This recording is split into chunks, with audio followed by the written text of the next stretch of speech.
The additional ideas, they all have some interesting things. I didn't think Argent and the NVB projects, because they're small settlements in open countryside, really had a lot to offer us.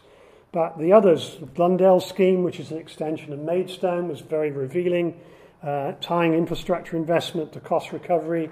The Leach and Critchley project on the main sort of northwest corridor on the M1, etc., was a low price, no affordable housing, but house prices at £150,000 as an average. So, low price home ownership. So that was extremely interesting. And the NVP project has got something quite similar. I wanted to pick up on the Barton Wilmore and Y Yang proposals because I think they are also interesting, and they particularly emphasize this notion of what we actually need is a national spatial plan, and that we need some kind of structuring of these initiatives and these ideas. And of course Barton Wilmore make that point very clearly with their light green areas as potential search sites, of course straight into the greenbelt, and therein lies a problem. And then the Y Yang and Buro Happold project, which is in that kind of 60 miles from London, or 65 miles from London circuit, that goes from Southampton through to Ipswich and Felixstowe. So, and it's interesting, I think, that in that already we've got Clegg has come along and said he's thinking about 5 new towns in the Oxford to Cambridge axis. Well, if you look at that axis, you'll see it's already getting quite crowded with Bicester and Milton Keynes and Bedford. But we await developments. I mentioned that the Rudlin project was based upon learning process in Oxford, and I think Oxford is a classic case, as the greenbelt on the left-hand side of that screen shows. Amazing greenbelt, absurd in most respects, I think. And of course the A34 corridor, which runs through the middle, connecting a whole series of high-tech industrial and research laboratories. And of course this whole awareness that's developing in Oxford of the need to develop a spatial growth strategy, strategic urban design really. And I was interested when I read the small print. Nick Falk and John Rowland of Urban Design Group stalwarts were very much involved in this. The housing shortage, of course, in Oxford, 6,000 people on the housing waiting list. The problems of car commuting, reducing quality of life. The Civic Society sponsored a whole series, 5 major symposia, and brought the 5 local authorities together. So this is all about the duty to cooperate, really, and a very interesting example. And a very interesting example because Oxford are realising how much further ahead Cambridge is than them. And so here we have a proposal for some 8 initiatives which are going to underpin strategic urban design. Whether you can make it a reality, of course, is the next question. I put this one in really to, this is from The Guardian, it's actually from Lloyds Banking Group research. I presume Lloyds are thinking about where people are going to be buying houses and mortgages, etc. And it was a very powerful diagram of how the ever-widening impact of London on the outer southeast, the greater southeast, having a major negative effect pricing out the locals. And here, of course, they're only looking at the potential house price savings for those who commute.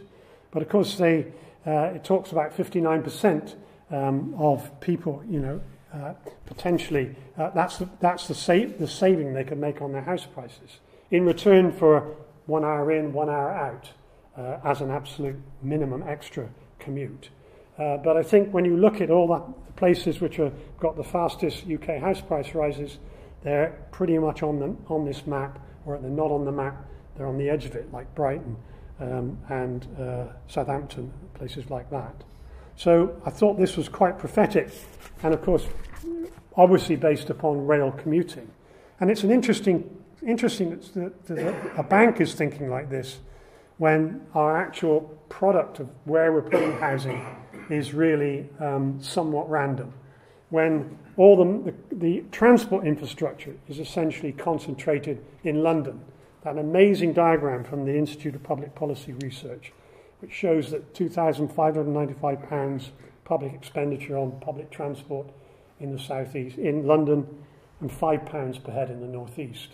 I love having the London Overground and all those connections, and I use them, but it is absurd that there's not anything approaching that for other locations. And then the final little piece really in this middle section, looking at the Wolfson entries, this question of the greenbelt, because certainly in the example from Barton Wilmore, this is impinging directly upon the greenbelt. And we'll see in the Centre for Cities, their solution on the bottom left here. They are looking very hard at the greenbelt. And the debate about greenbelt has been going on now for a long time, and there's still no movement. Paul Cheshire has been talking the same talk for 30 years, and still no one really paying attention, no one in high places, really. And he's looking for a selective building on the lowest amenity parts of the greenbelt, and I think that's a very sensible element. And certainly the Centre for Cities strategy is looking at that as a possible major source of potential land. But we know the boundaries, and we know, of course, that Pickles has deliberately re-emphasised recently that greenbelt boundaries should only be altered in exceptional circumstances, and unmet housing need is unlikely to outweigh the harm to GB, to the greenbelt. That is a kind of extraordinary statement, really, when you think about it in terms of the harm that housing shortage is doing.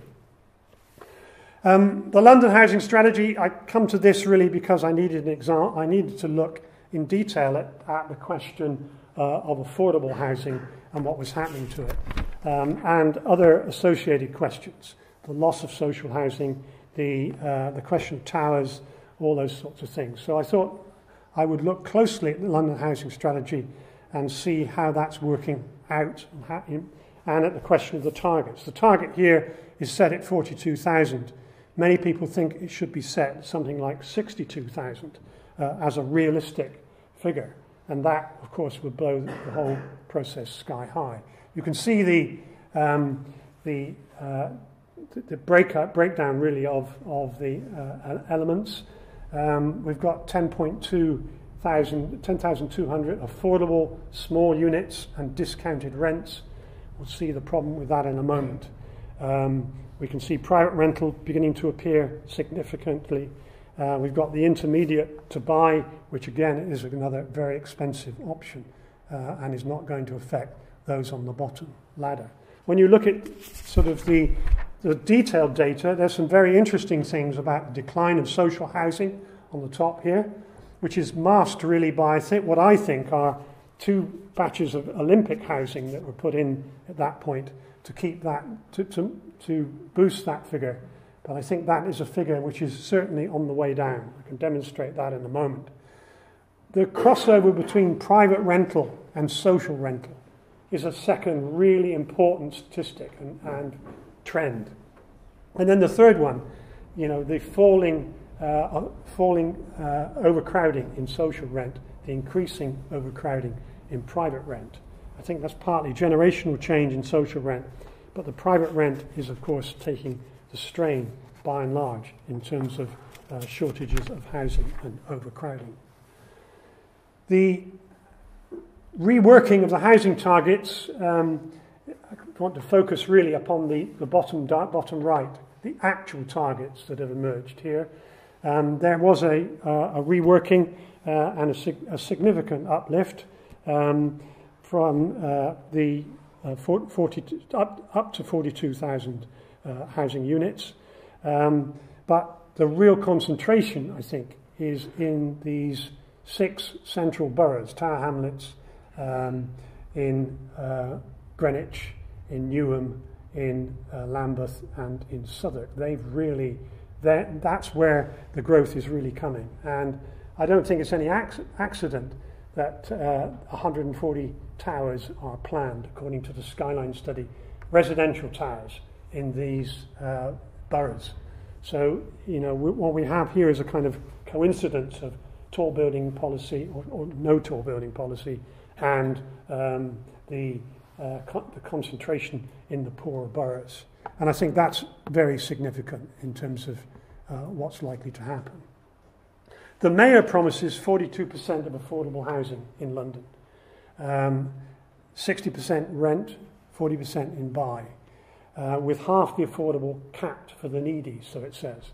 But I think the current London affordable rental average is 69% of market value, and that's more than twice social rent.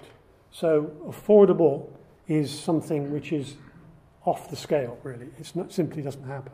And when we look at Mount Pleasant development recently, which the Mayor approved over the heads of Islington and Camden, the affordable one-beds are for those on an income of 55,000, they reckon, and the two-beds for those with incomes of 80,000 or more. So it is quite extraordinary. We always need to know the percentage of social rent. That's the most measurable and the key measure that we need to focus on. And of course, that is the one that's obfuscated in all of these statistics and all of these cases. So here's a few examples. This is Earls Court, Opportunity Area. Great piece of Farrell urban design, wonderful integration into the fabric, 15 hectares of green space, medium-rise blocks a la Prince of Wales, 11 stories, low carbon commitments, but only 740 intermediate rent properties. And we know that intermediate rent is not really affordable. And then they're replacing 760 that they're social housing, which they're going to demolish. So at least we're not losing those units. But the net affordable is 11%. How does that compare with 42%? Or is this part of the kind of central London versus the rest of London bias that is creeping in?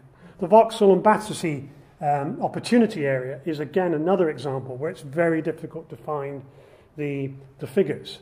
But I know that Foster's and Geary, for example, have got 15 and 8% for their towers behind the power station. The Royal Mail, which has just come in the centre of the project, is going to produce 15%. And the new Covent Garden, which is back from the water two behind the railway to the south of the railway, is going to have 20% for locals, whatever that means. But of course, the whole riverfront is really no-go area in terms of affordable housing.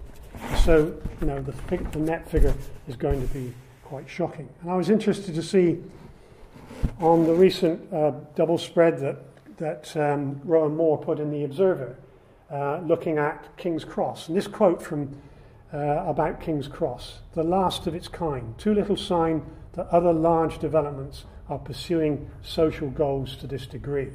So I think it isn't just a question of affordable housing, it is that wider social question as well. At least we have one example here of new social rent in the Art House, which was an HDA winner in 2014, but only 29% social rent, so quite a small proportion. But of course the master plan, the northern edge of the master plan, has a lot more in the wings, and we'll be watching that very carefully. And then moving on to the London Estate Regeneration Programme, I was dismayed when Savills and Pickles came together to look at this, to maximise capacity in London and to build to turn the big council house estates into a kind of model of Pimlico and Islington, as they describe it. Terrace streets of houses, apartments and commercial space, demolishing the towers to get authentic Londonish neighbourhoods. Really, the words are just unbelievable, really. So I looked at three examples, slightly random, not entirely. Woodbury Down was the first example in Hackney. It's right on the two reservoirs in Hackney, so it's very different, really, from the rest of Hackney. It's on the Manor House Tube, and it originated under Labour as a DCLG Mixed Communities project. But what it is really is that a very long and convoluted process between the council's master plan and now a new master plan. I have to say that in that process, the urban design, I think, has improved dramatically. But, of course, the actual consequences in numbers is really frightening. So here's the view, the air view. You can see the blue covering on all those which are being demolished. So we're demolishing somewhere in the region of 1,500 social units and replacing 2/3 of those. There's a large intermediate component, but that in the planning report it says the housing department insists that these are not affordable. So that of course has been ignored in the decision. And now now we have 5,500 units, so the density's gone up significantly, which is probably a good thing in terms of the housing crisis and housing shortage overall, in an accessible location, as long as the design's good, and the design is quite good. So I think there's quite a lot of positives. That's the new master plan on the left, perimeter blocks, etc. The towers, of course, you won't be surprised to know that 55% of phase 1 in the towers was sold to Southeast Asians. Mainly Singaporeans, of course, because Singaporeans live in public housing, almost by and large. So, but they're investing in the London market, and no doubt they're in some surprise when they realise quite what they've invested in. The Haygate Estate is my second example. This is the sine qua non really of exploitation. 1,200 council houses replaced by 79 social rent, and then 500 affordable rent, plus 3.5 million to the London Borough of Southwark for a leisure centre. We've got 2,300 new apartments from Lend-Lease. The starting price of these is 380,000. So, it's going to have to be quite something to bring that down into anything approaching affordable in terms of the rents. Southwark spent £65 million decanting the tenants from this project, and Lend-Lease paid £55 million for the site. But the net result is, of course, the bottom right, what they call the Haygate diaspora. These are where all the social tenants have gone, out to the fringes of London, really with no prospect of buying anything in proximity. And, of course, the whole way in which the deal is structured is very opaque. In fact, the London Borough of Southwark and Lend-Lease both went to court really to protect the confidentiality of the deal. They were worried really because it's 3,000 pages of spreadsheets, so no one was going to find their way through that anyway. But fortunately the tribunal said, no, you have to publish it. So somebody's going to do a great PhD thesis on that sometime. I hope so anyway. My third example is actually a cave potential exemplar. And again, it's indicative of the problems that researchers have in trying to find out how much council housing is actually here. 1,900 council houses have been replaced with 1,525 affordable. So there's obviously a net loss, and that affordable could be for rent or for sale. It could have some social component. But it's basically a completely different estate, one third affordable, 1/3 for sale, 1/3 for private rent. But it is very interesting in terms of what they've been able to do in terms of increasing density, but also very significantly increasing the green space, linking the green space together with other, with existing streams and things, from Sutcliffe Park to the south, and generally a very high quality of design. Well, that comes from very good architects, Lifshutz, Davidson and Sanderlands. John Rowland did the urban design. So, you're getting a very good product, really. But again, the question is, well, where is the social rent? So the London housing strategy I wrote in a moment of generosity, in the balance. I don't really think it is in the balance. I think it's heading for a very, very difficult time, really. There are good things about it. The London Housing Design Guide's good. Parker Morris plus 10%, lifetime home standards. These things are very positive. External amenity space, linking it to internal design. Those things are all good. Support for modern methods of construction, yes, etc., etc. But the question really is the negatives. And the amount of new build, I think that is for overseas investors. BPF says 49%, 55% in the first phase of Woodbury. The GLA argue that we need this to, these are vital pre-sales to kickstart development. Well, yes, they may be, but I'm sure they're just going to continue and continue and continue. We use that argument for buy-to-let, and it turned out to be the majority, even in places like Cardiff. So it's a very, it's a very real problem. The overseas marketing rules are flouted, even though they've signed up to an agreement.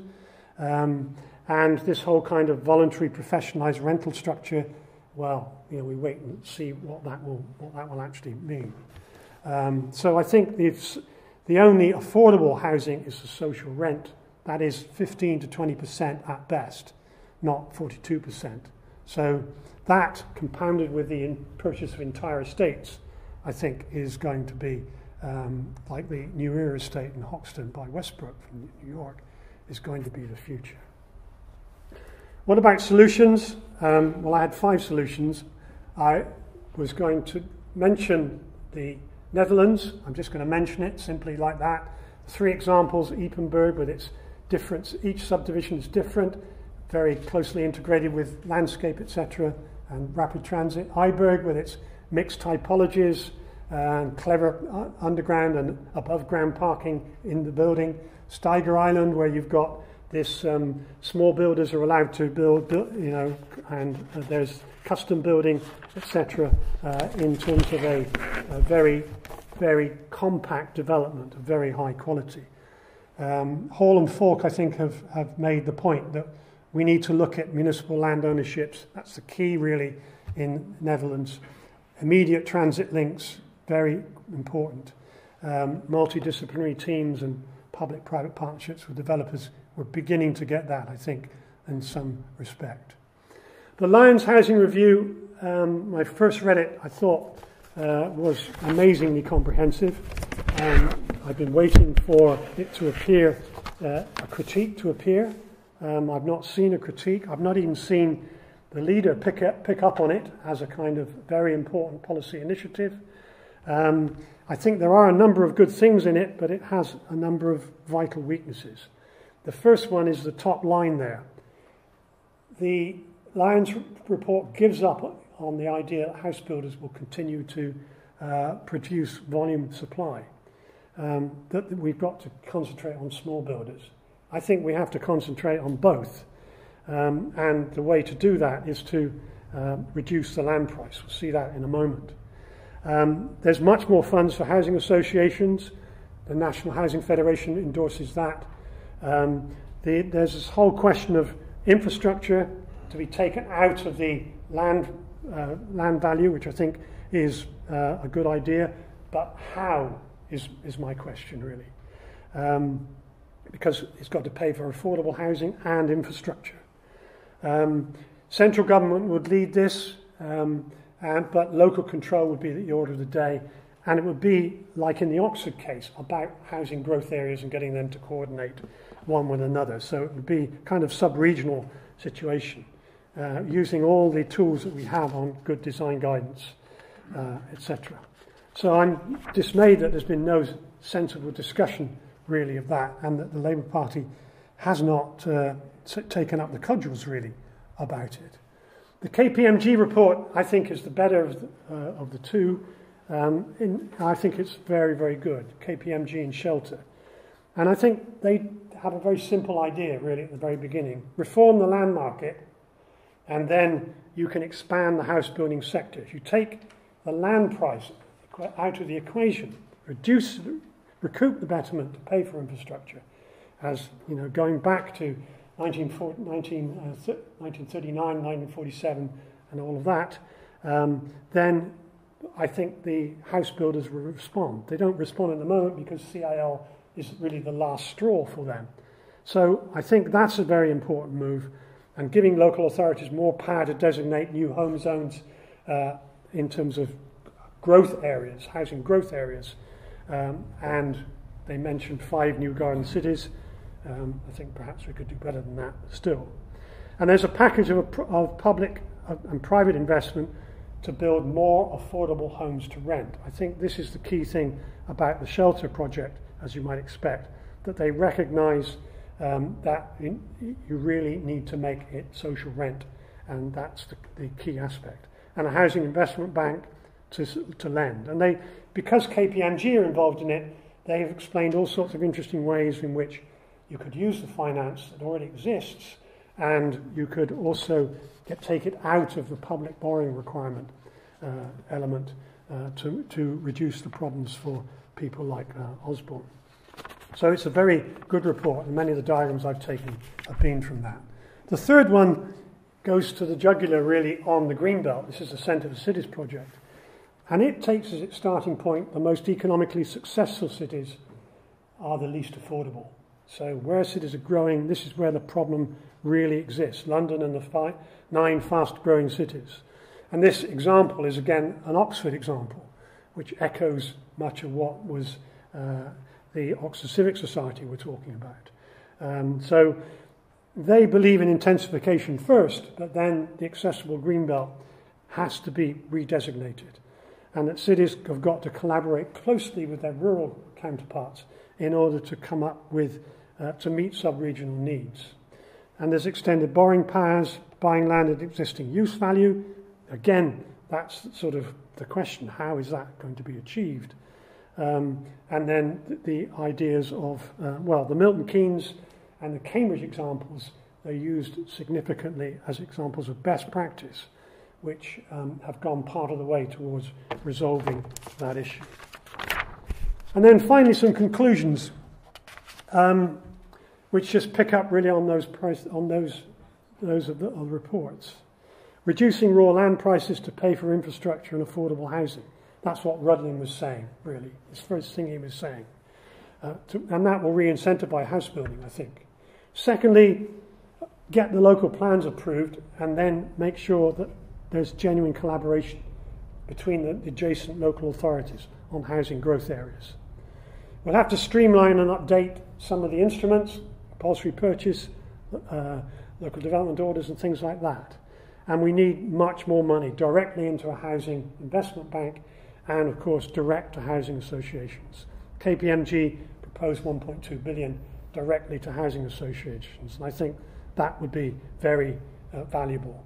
And then the final point there, number 5, genuinely affordable housing, social rent to meet local need.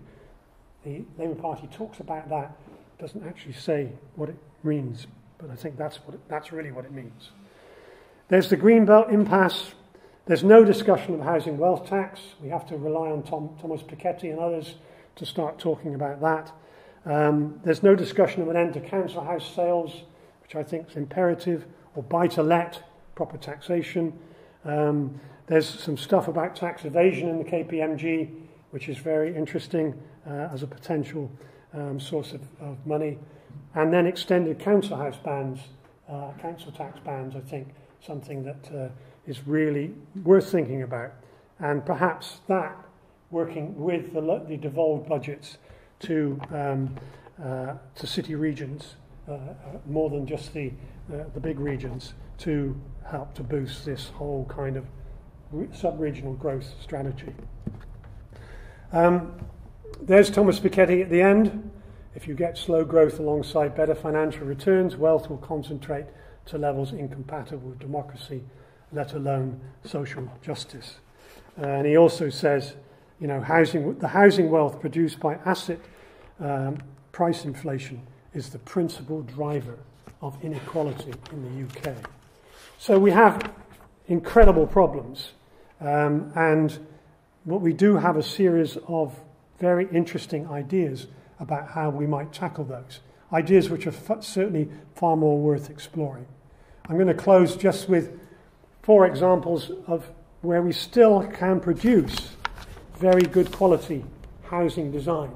In the top left, combination of Countryside and Procter & Matthews, new typologies, the Hannam Hall CSH6, the Roundtree project on the edge of York, and then Barking Riverside with Bellway Homes, looking at extra space for family housing. These, I think, are all good initiatives.